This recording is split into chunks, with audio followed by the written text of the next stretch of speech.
Good morning बच्चों। हम लोग विज्ञान में ऊतक पाठ पढ़ रहे थे और पिछली कक्षा में हम लोगों ने स्थायी ऊतक के प्रकार भी पढ़ लिए थे, जिसमें हम लोगों ने सबसे पहले पढ़ा था सरल ऊतक। और सरल ऊतक में हम लोगों ने पैरेन्काइमा पढ़ लिया था। ठीक है। सरल ऊतक का जो दूसरा प्रकार है बच्चों, जिसका नाम है कोलेनकाइमा या फिर स्थूल कोण भी कहते हैं इसको इंग्लिश में बच्चों कोलेनकाइमा भी कहते हैं। इस ऊतक की कोशिकाएं बच्चों कैसी होती हैं? लंबी होती हैं और जीवित रहती हैं।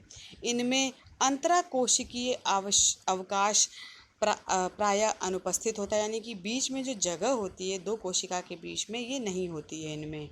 और ये लंबी होती हैं क्योंकि इनमें कोशिकाओं के किनारे पर जो कोशिका भित्ति के ऊपर पेक्टिन की परत जम जाती है। क्या जम जाती है? पेक्टिन की परत जम जाती है, जिसके कारण क्या होता है, जिसके परिणाम स्वरूप कोशिका भित्ति मोटी और दृढ़ हो जाती है तथा वह उपस्थित अंतराकोशिकीय अवकाश भर जाते हैं। यानी कि इनके बीच में से इनकी जो पेक्टिन होती है कोशिका की, तो इसके ऊपर से क्या निकलता है? पेक्टिन निकलता है, जो कि जम जाता है। और इसकी वजह से क्या होता है, जो कोशिका भित्ति होती है बच्चों, ये मोटी मोटी हो जाती है, जिसकी वजह से क्या होता है, जो अंतराकोशिकीय जो अवकाश होता है, यानी कि बीच में जो दो कोशिकाओं के बीच में जो जगह होती है वो बच्चों भर जाती है।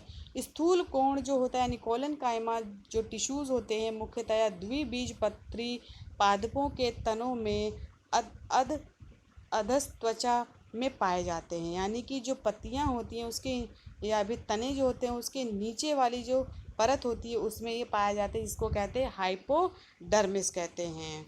देखिए बच्चों, स्थूल कोण जो होते हैं, अगर हम उसको अनुप्रस्थ काटें तो वो इस प्रकार दिखेगा, यानी कि गोल गोल दिखेगा। बीच में देखिए रसधानी है, ठीक है, और उसके चारों तरफ जो है कोशिका द्रव्य में ही केंद्रक है बच्चों। ठीक है। अगर हम इसकी अनुलंब काटते यानी कि लंबाई में इसको काटते हैं, तो जो बाहर की जो भित्ति है उसमें देखिए एक कोशिका भित्ति निकल रही कोशिका भित्ति है, उसमें एक स्थूलन जमा हो रहा है जिसे पेक्टिन बोलते हैं। ठीक है। और कोशिका द्रव्य है और फिर रसधानी है। ठीक। तो ये तो बच्चों था कोलन काइमा जो है। अब उसका कार्य देख लेते हैं हम लोग, यानी कोलन काइमा का कार्य क्या है। तो पहला कार्य है स्थूल कोण यानी कोलन काइमा टिश्यूज़ की उपस्थिति के कारण पादपों के कोमल भागों में दृढ़ता व लचीलापन आ जाता है। यानी कि केवल कोलन काइमा की वजह से ही जो पेड़ पौधे होते हैं उनके जो कोमल भाग होते हैं उनमें लचीलापन केवल इस कोलन काइमा से ही आता है। दूसरा पॉइंट है बच्चों, मृदूतक की तरह ये भी पादपों को यांत्रिक सहायता प्रदान करती है। इसका मतलब ये हुआ, जो मृदूतक यानी कि पैरेन्काइमा जो होते हैं, पैरेन्काइमा की तरह ही जो कोलेनकाइमा है ये भी जो है पेड़ पौधों को मजबूती प्रदान करते हैं। जब इनमें हरित लवक पाया जाता है तब ये भोजन के निर्माण में सहायता देते हैं, यानी सहायक होते हैं।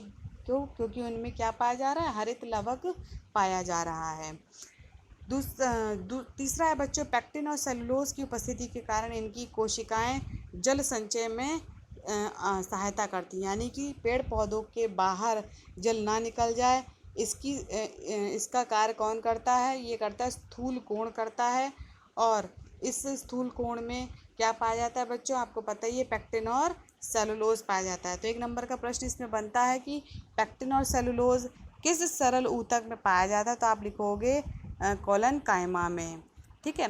अब नेक्स्ट जो सरल ऊतक है जिसका नाम है स्क्लेरेनकाइमा या फिर इसको दृढ़ोतक भी कहते हैं। इस ऊतक की कोशिकाएं मृत होती हैं, लंबी, संकरी व दोनों सिरों पर नुकीली होती हैं। इनके ऊपर जो होता है सेलुलोज तथा लिग्निन की बनी मोटी भित्ति पाई जाती हैं। कोलेनकाइमा में बच्चों पेक्टिन था और इसमें स्क्लेरेनकाइमा में जो है वो लिग्निन बनेगा। ठीक है। लिग्निन एक रासायनिक पदार्थ है जो कोशिकाओं को सीमेंट की तरह दृढ़ता प्रदान करता है। यह भित्तियाँ इतनी अधिक मोटी हो जाती हैं कि कोशिका के भीतर कोई अंतराकोशिकीय स्थान नहीं पाया जाता है। और ये जो स्क्लेरेनकाइमा है ये बहुत ही ज़्यादा मोटी हो जाती हैं।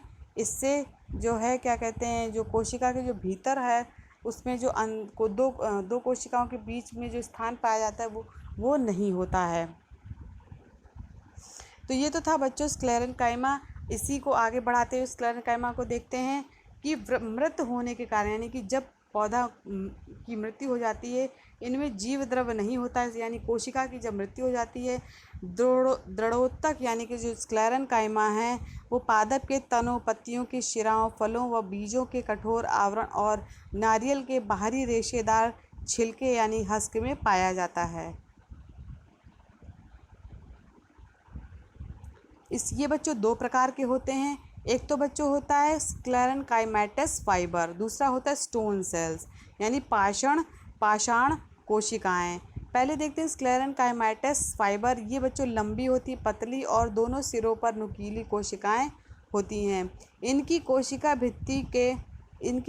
भित्ति में अत्यधिक लिग्निन होता है। लिग्निन यानी कि एक पदार्थ होता है ना जो कोशिकाओं के द्वारा निकलता है। तो आप उत्तर क्या दोगी, क्या कहते हैं, स्क्लेरेंकाइमेटस फाइबर।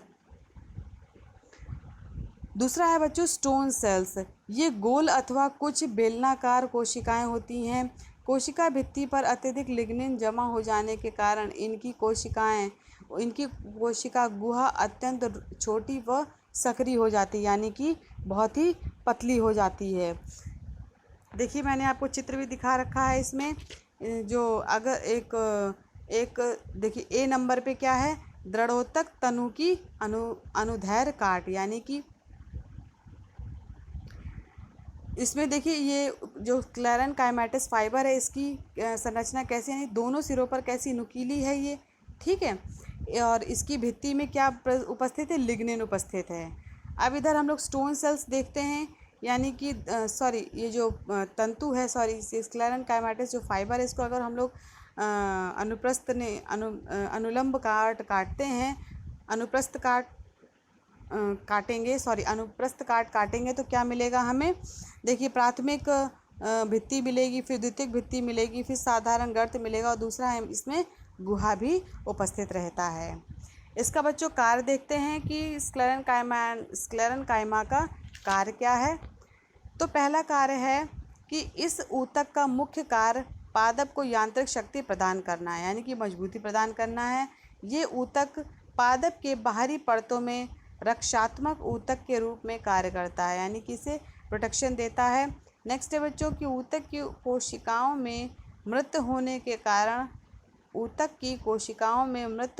कारण ही जल्द पाई जाती है, यानी कि जो ऊतक हैं उनकी जो कोशिकाएं हैं मृत होने के कारण क्या होगा कि जल धारण की क्षमता जो है वो बहुत ही कम हो जाती है। अब बच्चों नेक्स्ट वीडियो में हम लोग देखेंगे रक्षात्मक ऊतक।